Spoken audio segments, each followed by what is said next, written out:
여러분 안녕하세요. 오늘 이야기는 정말 상상 그 이상이에요. 사랑하는 연인과 함께 저녁 식사를 하러 가던 한 여성이 2개월 동안 쇠사슬에 묶여 감금되며 버텨야 했던 믿기 힘든 사건입니다.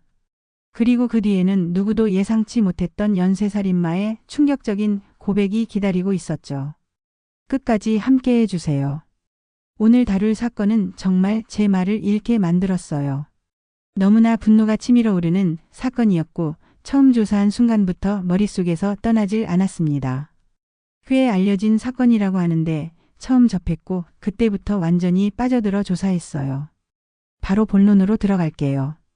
2016년 8월 31일 32살의 찰리 카버와 그의 여자친구 30살의 케일라 브라운은 친구들과 저녁을 먹을 계획이었어요. 두 사람은 몇 달 전부터 교제를 시작했고 사이도 너무 좋아서 벌써 함께 살고 있었습니다. 그날 저녁 식사는 친구들에게 찰리를 처음 소개하는 자리였고 케일라는 이 만남을 무척 기대했어요. 친구들에게 우리는 그저 겉으로 보이는 것 이상의 사랑을 하고 있다라고 말할 정도로요. 케일라의 친구는 케일라를 언제나 남을 기쁘게 해주려는 정말 멋진 사람이라고 표현했고 찰리에 대해서는 엄마 직장에서 처음 만났을 때 정말 잘생긴 사람이라고 생각했다라고 회상했어요. 찰리는 척 카버와 조앤 쉬플레 사이에서 태어난 첫째였어요. 부모님은 이혼하고 각각 재혼했지만 조앤은 찰리를 가장 슬픈 사람도 웃게 만드는 늘 웃음을 주는 사람이라고 회상했고 아버지 척은 자기 옷이라도 벗어주거나 가진 돈 $2까지 내어줄 정도로 남을 위하는 아들이었다고 했죠. 그래서 케일라가 이렇게 멋진 남자친구를 친구들에게 보여주고 싶어 했던 건 너무나 당연했을 거예요. 하지만 그날 저녁 식사 자리에 찰리와 케일라는 끝내 나타나지 않았습니다. 그리고 그날 이후 누구도 두 사람과 연락이 닿지 않았어요. 두 사람의 휴대전화도 꺼져 있었죠. 찰리는 매일 어머니와 통화할 만큼 연락이 끊긴 적이 없었기에 조앤은 바로 불안해졌어요. 9월 3일 조앤은 두 사람이 살던 아파트의 관리인에게 부탁해 안부를 확인해달라고 했습니다. 관리인이 아파트에 들어갔을 때 두 사람은 없었고 한동안 비어있던 듯 했어요. 하지만 옷이며 약이며 케일라의 렌즈와 안경까지 그대로 남아 있었죠. 더 충격적인 건 케일라가 아끼던 포메라니안 강아지 로미오가 혼자서 며칠이나 먹지도 못하고 방치돼 있었다는 거예요. 먹을 것도 물도 없어서 며칠간 방치됐던 흔적이 보였죠. 케일라의 어머니 바비는 로미오가 케일라에게는 아이나 다름없는 존재라 절대 저렇게 두고 떠날 리가 없다고 단언했어요. 케일라의 차는 여전히 아파트 주차장에 있었지만 찰리의 2002년식 폰티악 그랑프리 차량만 사라진 상태였습니다. 두 사람 모두에 대한 실종 신고가 접수됐지만 아무런 단서가 없어서 수사도 진척되지 못했어요.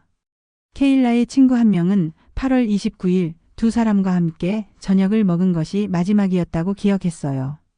8월 31일까지는 문자에 답장을 했지만 그날 이후로는 연락이 완전히 두절됐다고요. 찰리는 8월 31일 오후 근무를 마치고 나오는 CCTV 영상이 마지막 모습이었어요. 그 이후 어디로 갔는지 전혀 알 수 없었죠. 케일라의 어머니 바비는 뜨거운 프라이팬 위에 물방울처럼 증발해버린 것 같다고 표현했습니다. 두 사람의 가족들은 할 수 있는 모든 방법을 동원해 찾아 나섰어요. 언론에 알리고 TV 프로그램에도 출연하고 케일라와 찰리를 찾아주세요라는 페이스북 페이지를 만들어 전단지를 돌렸지만 결국 아무런 성과를 거두지 못했어요. 찰리의 어머니 조앤은 찰리가 이렇게 사라질 리가 없다며 절박하게 호소했죠. 혹시라도 무언가 아는 분이 있다면 제발 알려달라 부탁한다. 내 머릿속은 깨질 듯 아프고 팔은 실오라기 같아 아무것도 붙잡을 수 없다. 내 아들이 어디 있는지 알고 싶다고요. 경찰은 혹시 두 사람이 연락을 끊고 여행이라도 떠난 게 아닐까 추측했지만 가족들은 말도 안 된다고 했어요. 케일라가 강아지를 두고 떠날 리 없다는 걸 잘 알고 있었기 때문이죠. 또 한편으로는 찰리의 차가 사라졌기 때문에 혹시 교통사고를 당한 건 아닐까 의심했지만 차량은 어디에도 없었고 병원에서도 이들을 본 사람이 없었어요. 그렇게 시간이 흐르던 10월 1일 갑자기 찰리의 페이스북 계정에 새로운 게시물이 올라오기 시작했어요. 게다가 예전으로 소급해서 올린 듯한 글들이었죠. 7월 1일에는 케일라가 임신했다는 글, 8월 1일에는 집을 샀다는 글, 9월 1일에는 결혼했다는 글까지. 일주일 뒤에는 케일라와 함께 찍힌 사진을 올리며 우리 괜찮아. 그냥 떠난 거야 라고 적었는데 이 게시물은 곧 삭제됐어요. 실종된 8월 31일 이후에도 찰리의 계정은 계속 활동 중이었고 친구들에게 메시지를 보내거나 숨겨둔 게시물을 10월 1일부터 공개로 전환하면서 더 많은 글을 올렸습니다. 몇몇 친구들은 9월 중순부터 말까지 찰리 계정으로부터 돈을 빌려달라는 메시지를 받았다고 했어요. 마약에서 벗어나고 싶다는 내용이었는데 찰리를 아는 사람이라면 마약과는 전혀 관련 없는 사람이었기에 이상하다고 느꼈죠. 다른 친구들에게는 우리는 모두에게서 사라졌을 뿐이야. 단 한 사람만 우리가 어디 있는지 안다라는 말도 남겼습니다. 10월 한 달 동안 찰리의 계정에는 50개가 넘는 게시물이 올라왔는데 그 중에는 밈, 폭력적인 사진, 이상한 글귀, 케일라와 찰리의 사진까지 정말 뒤죽박죽이었어요. 그가 실종되기 전 거의 페이스북을 사용하지 않았던 것을 떠올리면 이 행동은 너무나 이상했죠. 그리고 그 글들에는 찰리답지 않은 맞춤법과 표현들이 가득했어요. 가족들과 친구들은 이 글들이 찰리의 것이 아니라고 직감했죠. 더 소름 끼친 것은 그 계정을 쓴 누군가가 케일라와 찰리의 실종을 다룬 페이지나 글을 좋아요 누르고 있었다는 거예요. 찰리 계정으로 올라온 글 중 하나는 내가 안녕이라고 말하면 몇 명이나 대답해 줄까? 안녕해볼까?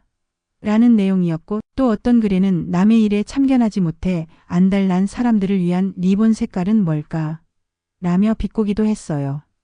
그리고 호텔 캘리포니아의 가사를 올리면서 마지막으로 기억하는 건 문을 향해 달리고 있었던 거야. 돌아가는 길을 찾아야 했거든. 밤에 남자가 말하길 편히 쉬라고 했어. 우리는 언제든 체크아웃 할 수 있지만 결코 떠날 수는 없어라는 구절을 인용했죠. 또 어떤 글에는 이건 끝나지 않을 거야. 그들은 돌아오지 않아라고 적혀 있었고 가끔 밤늦게 뒷마당에 구덩이를 파서 이웃들이 수군대게 만든다라는 오싹한 글도 있었습니다. 이런 글들을 본 친구들과 가족들은 곧바로 의심했어요. 찰리나 케일라가 쓴 게 아니라는 걸요. 그래서 친구 중 한 명은 케일라랑 진짜 찰리를 저기 묻어버린 거야.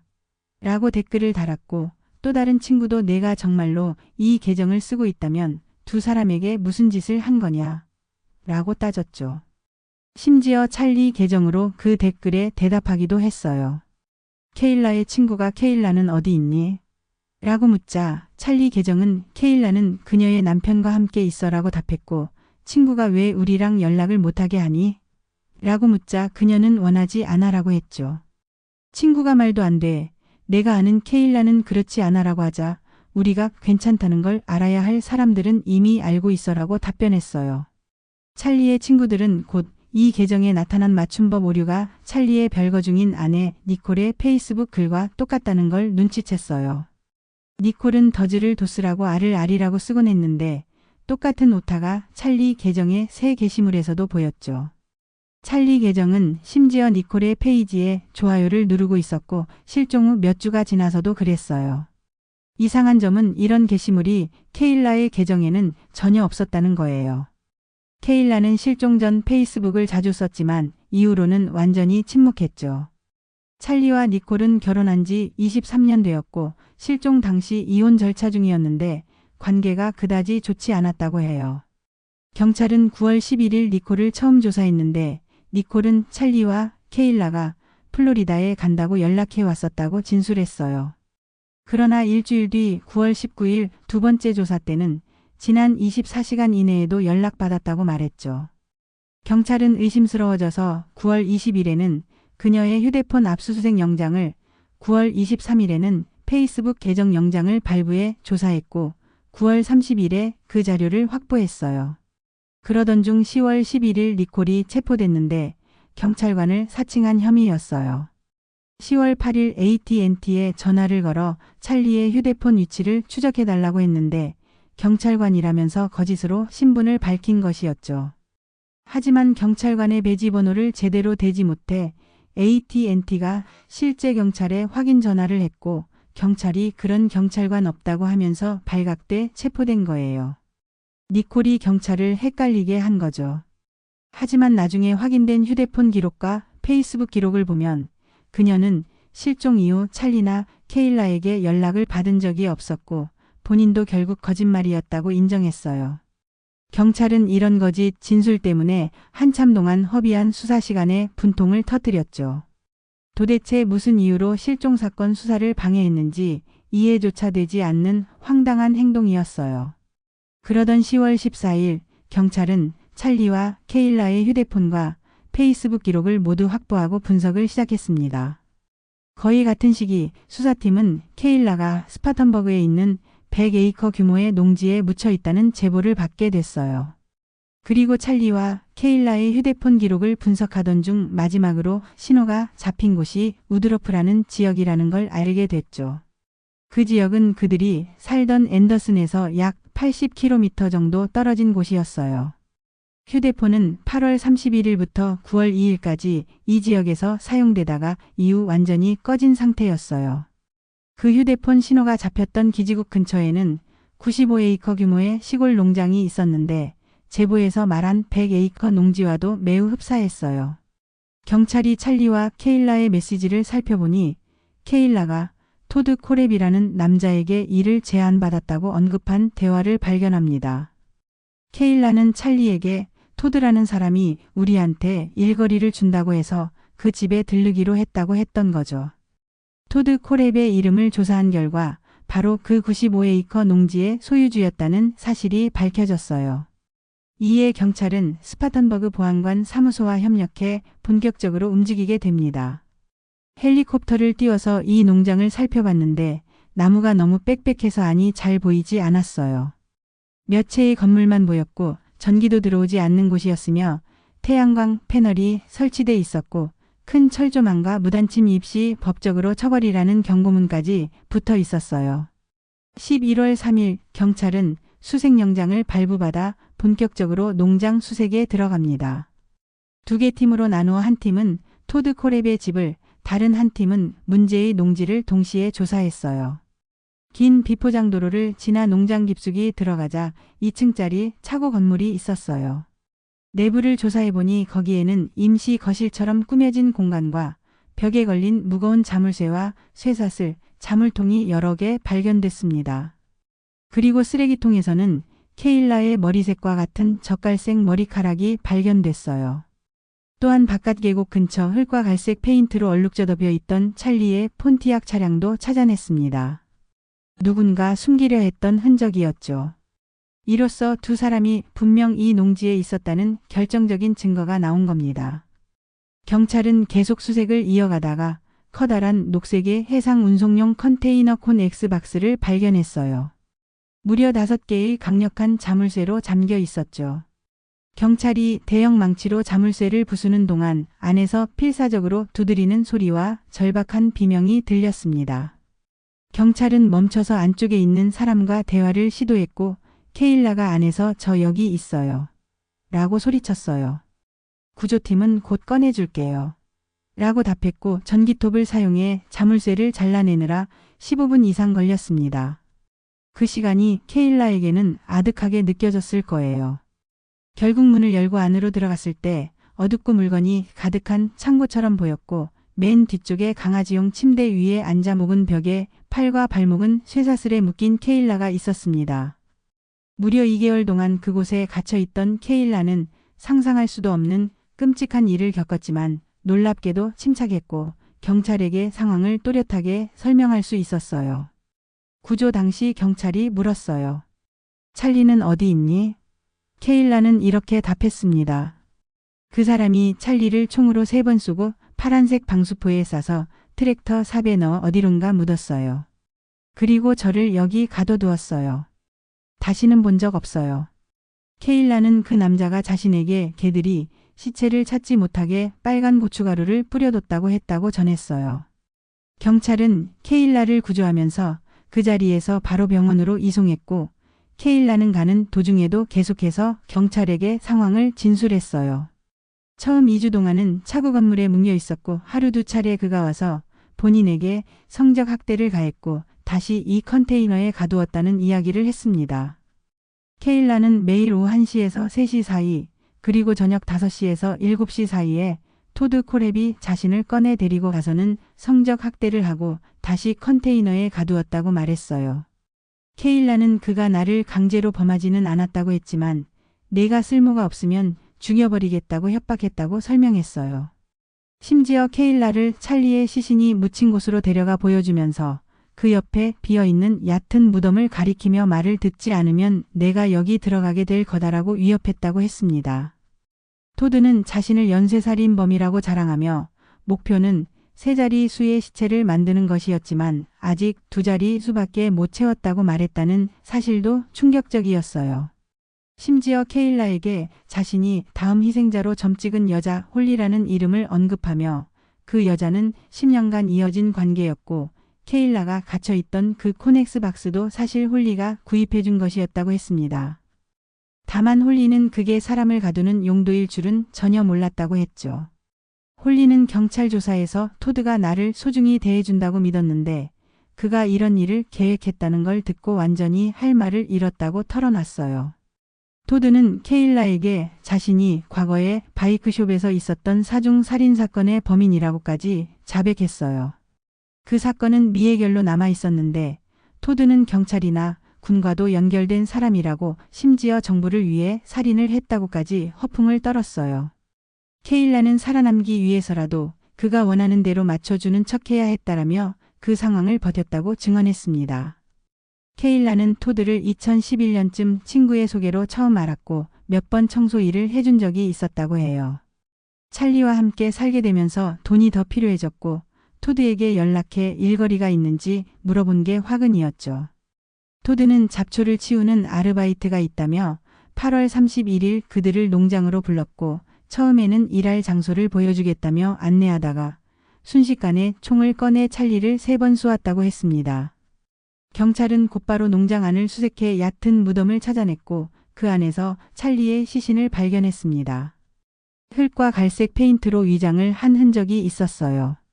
한편 같은 시각 토드의 집에 있던 경찰은 농장에서 케일라를 구조했다는 연락을 받고 토드를 바로 추궁했습니다. 케일라를 당신의 농장에서 발견했어요. 그리고 그녀가 당신이 찰리를 살해했다고 진술했어요. 라고요. 토드는 얼어붙은 듯한 표정으로 아무 말도 못했고 경찰은 현장에서 즉시 체포했어요. 잠시 토드 콜랩에 대해 설명드리면 1971년 3월 7일 플로리다 포트로더데일에서 태어났지만 사우스캐롤라이나에서 자랐습니다. 부모는 그가 2살 때 이혼했고 아버지는 양육을 거의 하지 않았어요. 어머니는 재혼했고 토드는 새아버지와 사이가 굉장히 나빴다고 합니다. 어린 시절부터 폭력적이었고 친구도 사귀지 못했으며 오히려 친구들의 작품을 부수거나 포관하고 때리는 등 문제 행동을 반복했어요. 한 번은 스쿨버스에서 옆에 앉은 여자아이가 마음에 들지 않는다며 다리 가위를 이용해 찌르기도 했고 동네에서는 다른 아이의 머리를 기둥에 찌으며 괴롭히거나 개장을 계집에 가두고 언덕에서 굴려버리는 일까지 저질렀다고 해요. 동물 학대도 일삼았고 부모가 금붕어를 키우라며 강아지를 사주지 않자 금붕어왕에 표백제를 부어 죽여버린 일도 있었어요. 어머니와 새아버지는 손을 쓸 수 없을 정도로 무서워했고 결국 9살 무렵 행동치료시설에 3개월 동안 보내졌습니다. 하지만 별 효과가 없었어요. 어머니는 그를 감싸기만 했고 토드는 조금만 자극을 받아도 폭발했죠. 토드는 결국 12살 무렵 친아버지에게 가고 싶다고 고집을 부렸고 어머니는 두려움에 결국 허락했어요. 하지만 친아버지 역시 폭력적이었고 무기를 다루는 법이나 폭발물을 만드는 법을 가르치며 도둑질까지 시키는 등 문제투성이었죠. 토드는 그곳에서 더 극단적이고 폭력적인 성향을 키웠다고 합니다. 14살 때는 친구와 골목에 있다가 친구가 갱단원에게 총을 맞는 것을 보았고 며칠 뒤 그 갱단원을 쫓아가 차 안에서 총을 쏘고 달아났다고 고백했어요. 그리고 15살에는 이웃집 14살 여자아이를 짝사랑하다가 상대가 문을 열어주지 않자 총으로 위협해 자기 집으로 끌고 가묻고 성폭행했습니다. 피해자가 경찰에 신고해 출동했을 때 토드는 이 일로 제가 몇 년이나 살게 되나요? 라고 무덤덤하게 물었다고 해요. 결국 15년형을 받고 성범죄자로 등록되었습니다. 수감 중에는 비교적 모범적으로 생활했고 심리검사에서는 경계성 인격장애가 있지만 현실 판단 능력은 온전하다는 결론이 나왔습니다. 2001년 출소 후 30살이 된 토드는 사우스캐롤라이나로 돌아와 감옥에서 딴 컴퓨터 공학 학위를 살려 그래픽 디자이너로 일하다가 부동산 자격증을 따서 중개업에 나섰어요. 그때 자신의 전과를 10대 시절 여자친구와의 말다툼 정도로 포장해 제출했고 결국 허가를 받아내 성공적인 부동산업자가 되었죠. 사업이 잘 되면서 직원도 두었고 고객 평가도 괜찮았지만 사무실에서 노골적으로 성인 영화를 틀어두거나 본인이 성범죄자라는 사실을 농담처럼 떠벌리는 등 섬뜩한 태도를 보였습니다. 2014년에는 95에이커 규모의 넓은 농지를 매입했고 전자식 대문과 철조망, 감시카메라, 덧까지 설치하며 마치 요새처럼 꾸몄어요. 그리고 2016년 케일라를 납치해 감금하면서도 SNS에는 요즘은 차라리 좀비 아포칼립스가 나아 보인다거나 내가 납치된다면 뚱뚱해서 아무도 안 데려갈 거다 같은 글을 올렸고 아마존 상품 리뷰에는 이 자물쇠는 시체를 숨기기에 딱이다. 삽을 차에 싣고 다니면 시체를 묻을 때 편하다 같은 소름 돋는 농담을 남겼습니다. 케일라가 극적으로 구조된 뒤 토드는 경찰 조사에서 모든 범행을 순순히 자백했어요. 다만 조건이 있었는데 어머니에게 마지막으로 전화를 하게 해달라는 것과 어떤 지인의 딸 대학 등록금을 대신 보내주겠다는 요구였습니다. 그는 케일라가 자발적으로 자신과 있었다는 식으로 말하며 피해자를 모욕했고 케일라가 있던 강아지용 침대는 서브미시브 고양이 침대라며 본인 취향이었다고 주장했죠. 그리고 2003년에 일어난 사우스캐롤라이나 슈퍼바이크 모터스포츠 사중 살인사건의 범인도 자신이라고 털어놨어요. 이 사건은 13년 동안 미제로 남아있던 충격적인 사건이었는데 그는 단지 오토바이가 마음에 들지 않았다는 이유로 직원 4명을 차례로 총살하고 달아난 뒤 태연하게 살아왔던 거였어요. 토드는 이 끔찍한 살인을 마치 비디오 게임을 하듯 처리했다며 내 골프 실력은 별로지만 킬 스킬은 뛰어나다라고 자랑하듯 말했고 수사관들조차 경악했습니다. 결국 그는 7건의 살인, 2건의 납치, 1건의 성폭행 혐의로 재판에 넘겨져 2017년 5월 가석방 없는 종신형 7회를 선고받았어요. 피해자 가족들은 조금이나마 위로를 받았지만 케일라는 극심한 외상 후 스트레스로 인해 재판에 참석하지도 못했다고 합니다. 가족들은 이 고통은 평생 잊을 수 없을 것이라며 눈물을 삼켰어요. 그럼에도 토드의 어머니는 아들이 매일같이 살인을 한 건 아니라며 궤변을 늘어놨지만 그 말은 어떤 위로도 되지 않았습니다. 피해자 가족들은 결국 토드의 재산을 상대로 손해배상 소송을 제기했고 그의 농지는 경매로 넘어갔어요. 케일라는 약 630만 달러, 또 다른 피해자 가족들은 270만 달러의 배상 판결을 받았지만 실제로 돌려받은 돈은 거의 없었습니다. 그래도 가족들은 돈이 목적이 아니라 마지막으로 그 괴물과 마주해 진실을 확인하고 싶었다고 말했습니다. 현재 토드 코랩은 브로드 리버 교도소에서 종신형을 살고 있습니다. 이 사건을 조사하면서 느낀 건 끝도 없이 분노가 치밀어 오를 만큼 참혹하고 잔혹하다는 거예요. 토드의 자기 합리화, 피해자를 모욕하는 태도, 그리고 인간 이하의 범죄 방식까지 정말 치가 떨립니다. 그래도 살아남아준 케일라의 용기만큼은 기적과도 같았어요. 구조 직후 뚜렷하게 증언하고 살아서 돌아와준 그녀의 힘은 어떤 말로도 다 담아낼 수 없을 만큼 대단했습니다. 여러분은 이 사건을 들으시면서 어떤 생각이 드셨나요? 저는 아직도 온몸에 소름이 돋습니다. 상상조차 힘든 2개월의 지옥을 견뎌낸 그녀의 용기, 그리고 뒤늦게 밝혀진 잔혹한 진실이 조금이라도 전해졌기를 바랍니다. 여러분은 이 사건을 어떻게 들으셨나요? 댓글로 꼭 남겨주세요. 그리고 구독, 좋아요, 알림 설정까지 부탁드립니다. 다음 영상에서 또 만나 뵐게요. 편안한 하루 되세요.